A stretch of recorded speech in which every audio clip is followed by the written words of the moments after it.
উনি রাজ্যের মানুষকে বা রাজ্যের মেয়েদের কোনো দিশা দেখাতে পারেন না, তাদের যে স্বাবলম্বী হওয়ার কোনো আশা দেখাতে পারেন না। লক্ষ্মীর ভাণ্ডার দিয়ে টাকা বাড়াতে হচ্ছে।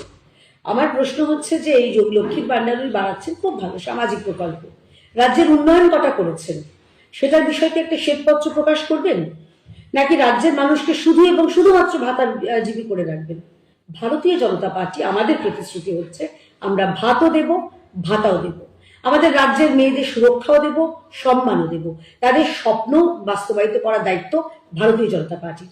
এবং সেই সঙ্গে আরেকটা কথা বলে দিই, যেটা আমাদের মাননীয় বিরোধী দলনেতা বলেছেন, আমাদের রাজ্য সভাপতি বলেছেন, যে আমরা ন্যূনতম এই রাজ্যের মায়েদের বোনদের ৩,০০০ টাকা দেব, তার থেকে ১ টাকা বাড়বে, কিন্তু কম হবে না। এবং তার সঙ্গে মেয়েদের স্বাবলম্বী হওয়ার যে রাস্তা, তাদের পাশে দাঁড়ানো, সমস্তভাবে সব রকম ভাবে সাহায্য করব আমরা, আমাদের সরকার, আমাদের দল। দেখুন, সেবাশ্রয় যিনি করেছেন অভিষেক বন্দ্যোপাধ্যায়, তিনি এই সেবাশ্রয় চিকিৎসা করলেন না কেন?